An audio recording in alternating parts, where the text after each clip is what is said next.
We're back to the Neil Haley Show here on the Caregiver Dave Celebrity segment. I'm excited to welcome to the program Caregiver Dave Nasani. Dave, how are you? And what's going on, man? I'm awesome. How you doing? Good. Didn't you like last week's conversation? I always have great It was conversation with our amazing. You guests. never disappoint, Neil. You never Never ever disappoint whoever you're getting. You never know their story, what their story is going to be about. And that's what's so great about interviewing over 7,000 plus people. And someday I'll have them all in one place to find them all. But that'll be, I have to hire somebody that'll cost me hundreds of thousands of dollars. But our guest today is Peter Woodward. And Peter Woodward is, we know him from The Patriot. We're talking about Dolphin Island and his career. Peter, what's up? Thanks for stopping by. How are you? I'm pretty good. You should get the Super Bowl, actually, for all your 7,000, and as they increase over the years, you should have a sort of Neil Haley Super Bowl in which everyone, sits around together for an event, all the different celebrities all together, and anyone that's been on the show. I love it. You can set it up. Security. We could be in LA, and it could be a super spreader. I wanted to celebrate 10,000 interviews whenever that day comes, and I'll make it up and say we hit 10,000. Okay, let's invite as many people to a great event. I love it. I think so. I think that's a great idea. So it's kind of funny, Peter, that when they talked about, number of shows, there was a show called Mike and Mike in the Morning that was on ESPN, and they were celebrating how many years, and they did it longer than me, but they did less shows. I'm like, what did I do? How did I do this? But it's because I've short interviews. Some are 8, some are 15, some are 30, some are an hour. And when I was just doing radio shows, I produced 5 hours of programming a week, right? But there's maybe 10 interviews out of those 5 hours. And then it goes to podcasting, and our business has changed, right? Podcasting used to be a thing that people were like, podcast, I'd rather be on a radio show. Now it's changed, Peter. Isn't that amazing how things, change in the way? It is, but also, in the past year, for obvious reasons, it used to be frankly, a bit of a pain to do these interviews because you'd either have to do them on the telephone, in which case you had no real contact, or you had to go into a studio and you had to dress up and put a tie on and all that stuff. And now, you're in my home. Just right, and the tours would be all such a pain in the butt. And you've done them, right? Where you've done those tours where 9 to 11 in the morning, which would be 6 to 9, 8 for you, and you're constantly talking to somebody for 15 minutes about a project, right? You've done those. Been there, done that, have a t-shirt to prove it. I've been there and done that, and I won't do it anymore. I'd rather have a longer one because you don't get to develop that connection in that relationship. So let's talk, Peter. You're known for The Patriot. So for Dave that saw The Patriot, and I did too, tell us your character in The Patriot before we get to Dolphin Island. I'm trying to imagine who you were, and I think you were that bad British officer who killed everybody. No, I was the aide de camp to the bad British officer. The Patriot is it's something that a lot of people remember me for.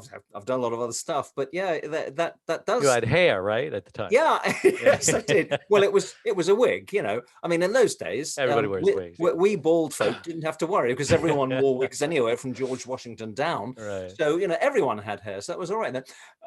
But it's crazy that that's so remembered. I had a relatively small part in it, but it was one of those last really great, huge movies. I remember going to the set of The Patriot, and I saw this vast field with massive mechanical cranes and camera trucks, and and then I thought, this is amazing. And then they said, oh no, there are 3 more fields after this.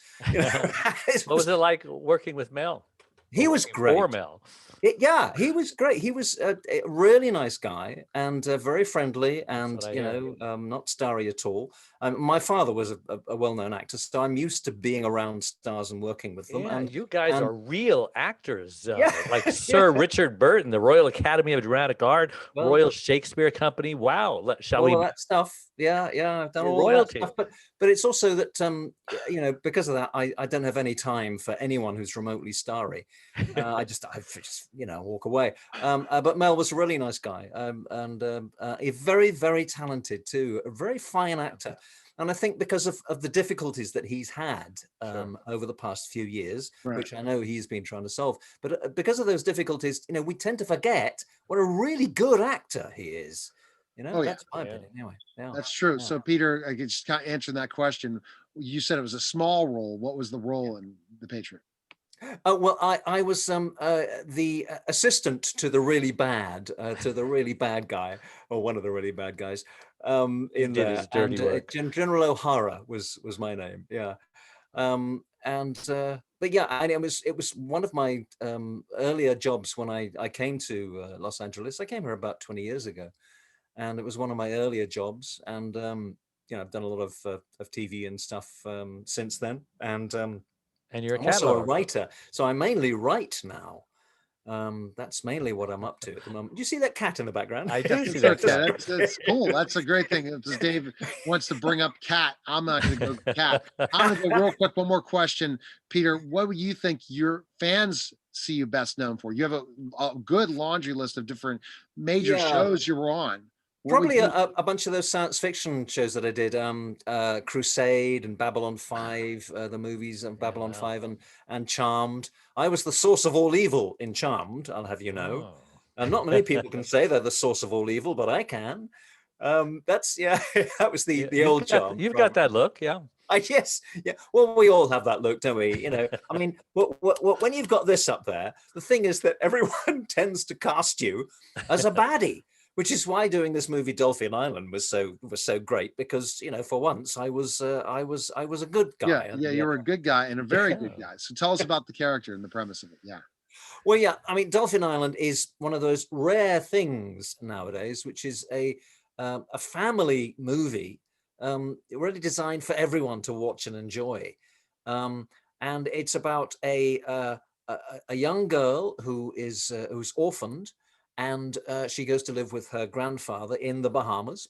And we shot the whole thing in the Bahamas just before COVID, so we were really lucky.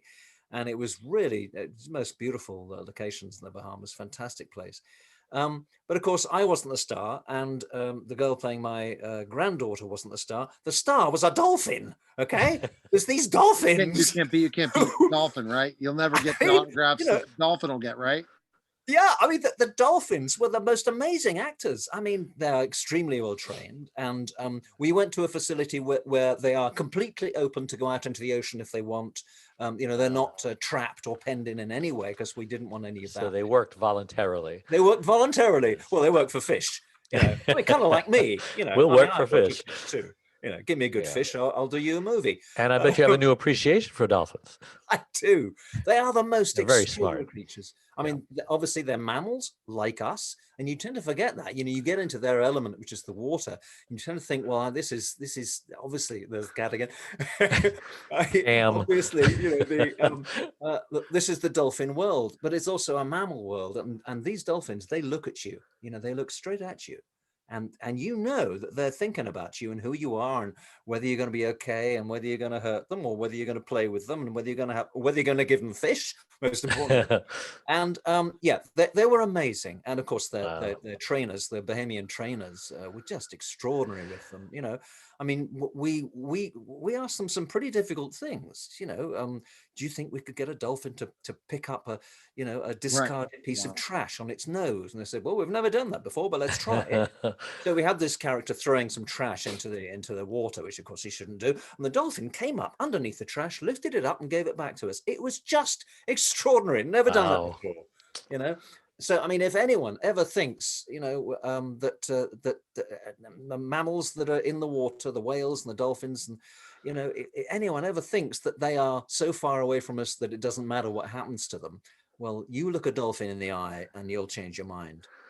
Well, it sounds like a great family movie with a lot of moral subjects in it. That's awesome. Yeah, and it's fun and it's exciting. Shortage of that, and it's basically because the other grandparents who are rich come to try and claim the granddaughter back.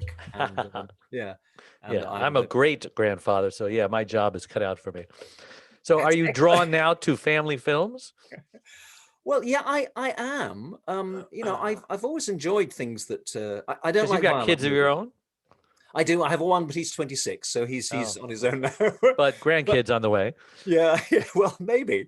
But I don't like violent movies. I don't watch them because I don't like them. And I've written some. I've written some violent movies, so I understand that there is a place for violence in movies if it tells the story and if it's part of the story. But I just personally don't like watching it. I just turn it off. Me too. And yeah, I mean, I've just, funnily enough, I've just finished directing my first movie, which is a comedy, a romantic comedy. So I'm very much into what is being made at the moment and what is not being made. And I don't think it's an excuse for COVID. I don't think that's a good enough excuse. There simply aren't enough movies being made which are genuinely family oriented. Now, I know they're all the superhero movies, but I don't know what you feel about them. For me, there's too many explosions, too many people being knocked down, and I'm a sucker for romantic comedy, but you know, that makes me a wuss, right? Well, you would have thought so. I think the problem is that the romantic comedy has gone into a bit of a decline lately. You know, there haven't been any really good ones. That's because of, again, COVID. Because again, you can't really have a romantic comedy in life because no one's living that life right now.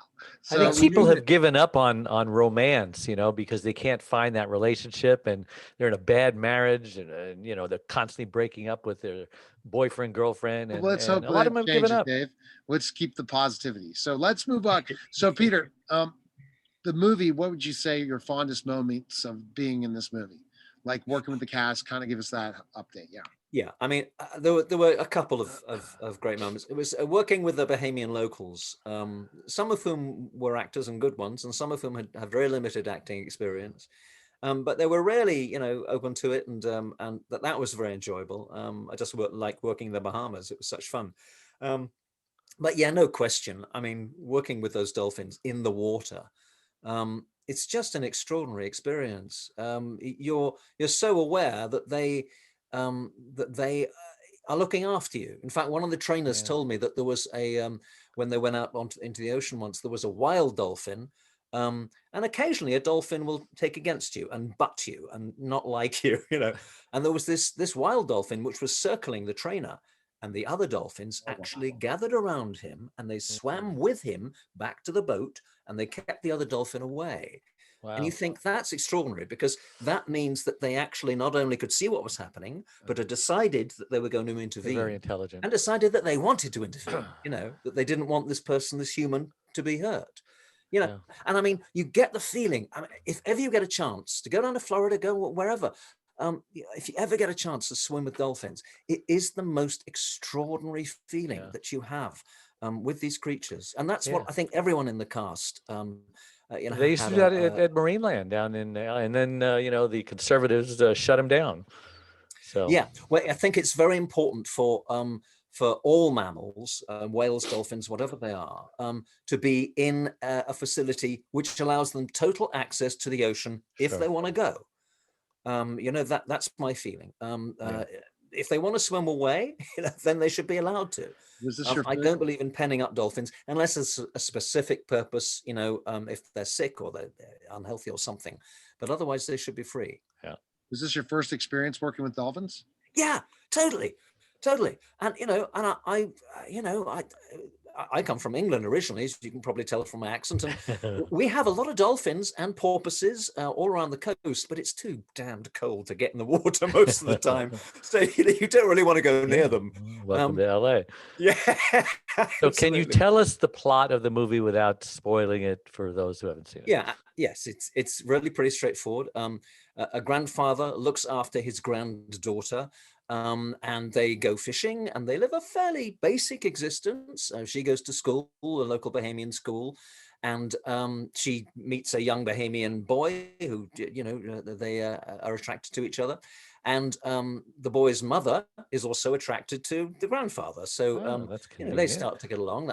And then suddenly everything goes horribly wrong when the other grandparents from New York turn up and decide that this has gone on long enough, that this child is obviously not receiving the very strict upbringing and the very high level of education that she requires, and therefore they're going to go to court and try and take her away. She doesn't want to go. The grandfather doesn't want her to go, and the dolphins especially don't want her to go because she's great friends with them and she works at a dolphin sanctuary. So class warfare there. Yeah, that's it. What is the reason this is written? Was it there's a certain reason that the writer wanted to write the story? Well, there was there've been a few dolphin movies, you know, over the Flipper. years, and the Bahamas especially hasn't had a lot of movies written and scripted there to be shot there. So I think, you know, a few things came together, and if you say the word dolphin movie, you know, to a network or a broadcaster or you know, a production house, they tend to say, yeah, we haven't done one of those for a little while. Let's have a dolphin movie. And I think that's probably what happened. And I have to say, you know, I mean, the production quality, I mean, I don't know if you've had a chance to look at the trailer even, you know, is really high. And it's definitely a family movie. There's nothing in it that's going to upset anyone. Even but at the same time, conservatives, you know, right? Conservatives. yeah, well, yes, but it gets pretty Conservationists is what I meant to say. Yes. Conservationists, yeah, absolutely. Your mind is thinking on other things, Dave. Conservatives don't want Yes. dolphins, so now conservatives don't like dolphins. That makes Yes. it more anti. I the way wouldn't the be dolphins vote. surprised. I wouldn't be surprised. So, your hope ever to do another dolphin movie? Like, I'd love you're to. reaching out and say, or you can't wait to swim with dolphins after COVID, or a chance again to do it? Yeah, Maybe absolutely. he's gonna buy his own dolphin to give his cat company. Maybe my own next movie should be a dolphin movie, yeah, or perhaps I'll do something different, like a turtle movie. I'm sure turtles have just the same intelligence. Hey, we haven't done a turtle movie in a while. Yeah. Yes. So that's awesome. Yeah. So kind of to go back and all the things, Peter, plans for you right now after this is it, kind of give us an update, the challenge of auditioning during this time period of COVID.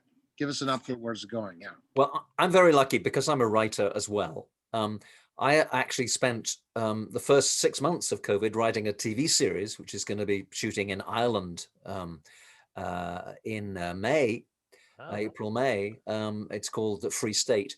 So I'll be going over there for a while. But I also used the second part of last year to get together and shoot my own movie, which is called Outrageous, which is, as I say, a romantic comedy. You could call it a sex comedy, but I call it both. So that we've just started post-production on, so perhaps, you know, end of the year. So I have actually been very fortunate in my COVID lockdown year. I know a lot of my colleagues have just had the most miserable time, you know, and I know it's been difficult for you guys too, because although it's, you know, what you're doing is fantastic, but at the same time, it's really nice to meet people face to face. I can't wait to, and that's the thing of the business of traveling, things like that. You can't do that anymore. You know, I'm fine with the interviews because I've done them in my studio for years, but the fact is never to get to do red carpets, not get to travel, you know, even though some people do. Dave travels, but you know, it just all depends your mindset in a lot of ways. And do you really need to travel with this environment now? So where we're going is, Peter and I started with the whole thing, the event we're planning with the 10,000th interview, that we're going to have all these celebrities in LA. Dave will be there. We'll be partying and no one will be wearing masks. Let's hope that happens. Wouldn't that be wonderful? Interviews, that might happen. Let's do math. If I average 10 a week for 300, you know, for X amount of weeks, when will that be? Maybe 2 years. So here we go. We should be right off. Oh, Neil, it'll be so wonderful. I'll be able to kiss you without a mask. I mean, it'll just be wonderful. We'll be able to rub heads. Exactly. And how tall are you, Peter? I'm 5'11". I'm 6'10". So, there's no chance. so I mean, the rubbing heads, that doesn't sound good. All right, so Dave, let's ask the Caregiver Dave question. Is the reason why I call him Caregiver Dave is he has a story, and ask that question to Peter. Okay. Yeah, and COVID hasn't been too bad to me because I've been doing a lot of television interviews, and now I don't have to travel. I can do them right from Zoom. But about 24 years ago, my wife had this headache of her life, lasted 3 days. And on that fourth day, it turned into a stroke. She lost her speech, became paralyzed on one side. And in that moment, our world, Peter, turned upside down. Nothing would ever be the same again. She lost her speech.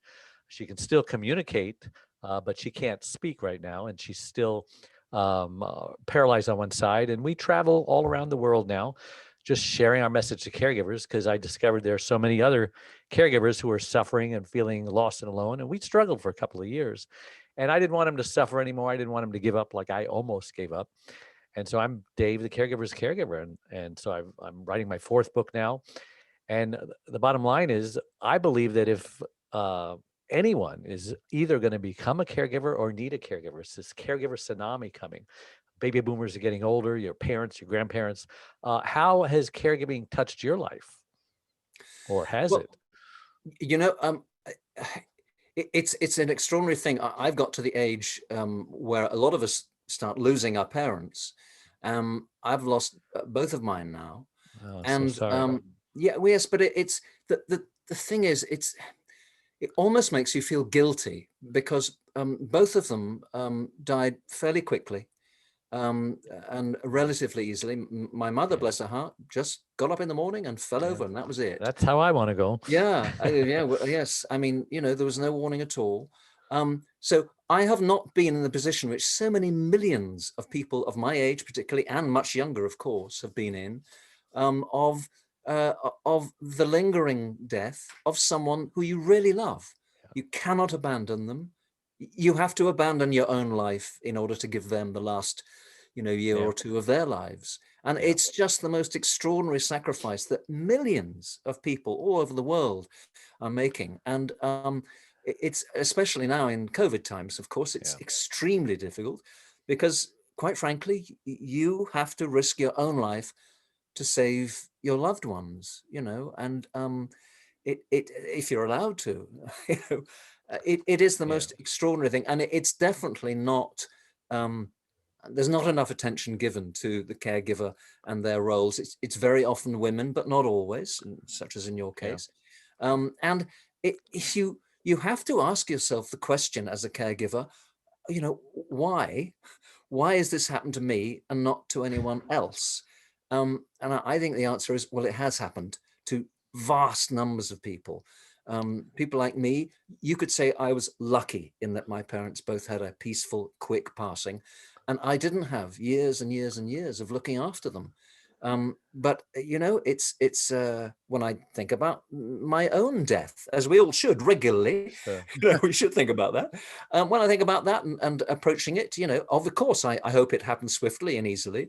But if it doesn't, then who's going to look after me? Will my son have to care for me in my, you know, in my dotage? Perhaps if I'm unfortunate enough, as so many of our friends are, if I'm unfortunate enough to have one of those diseases where you start to lose your mind before your body, right? You know, it's just such a large area of concern. And I don't mind, Peter. I just screened The Father with Anthony Hopkins. Oh my goodness. Yeah. And Tony Bennett is the latest one. His family just said he has if you watch that movie, I don't know if it's getting a good move in Hollywood, but which one, Neil? I was going The Father. The Father, Father. And so I guess that's a plug for the movie already. But but Peter, so it's great catching up. Where can your fans follow you? Are you on social media and stuff that people can connect with you? Okay, I have to admit to you, I am not on social media. Okay, I was born before the internet, and I've never really caught up. Of course, I'm on Zoom now, which is pretty amazing. You know, hey, I'm on Zoom, everybody, and I did that myself with these fingers. You know, but I am the most useless social media person. You need someone like Neil. He can fix you up. He can hook you up.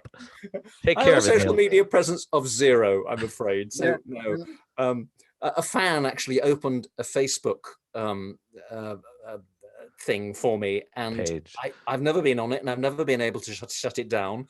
So how many likes so far? I've no idea who likes me. All right, so Peter, we could check out Dolphin Island very easily at the website, right? It'll be on pretty much any streaming platform pretty soon. Yeah, and including Netflix. You know, I don't know about that. Netflix. Yes. Let's see, Dave. Netflix is different. Every other streaming service sells it. Netflix, you got to get it picked up in another run after that. So the streaming services you have to pay to download. Okay, Netflix so Hulu, where they're going to pay you to stream the film. Yeah. So if Netflix pays you, then they put that film on there. But it's the others, even though they're subscription based, like Amazon also you have to pay for certain films to download. Right. If you're a But Prime member. if you Google Dolphin Island, if I can use Google, is that allowed? Yes. If you Yes. Google Yes, Dolphin Island, they'll direct you to It's where all you can see it. it's all I over believe it comes out March the 3rd. So yeah. Right. Well, I appreciate it, Peter. Appreciate you coming on. Yes. It's very good to Great meet chatting you. with you. Great All right, take interview. care. Thank you. Thanks, Peter. And I'll be in that Super Bowl. I'm ready. I'm ready. We're already Neil Haley Super Bowl, folks. 10,000 interviews, and Peter will be there, and everyone all together in one place for a super spreader A event. red That's it. carpet event. All right. Yes. Yes, exactly. At Dave's place. All right, take care. I'll see you Take guys. care. Thank All you. right, guys. That was Caregiver Celebrity 7. Take care.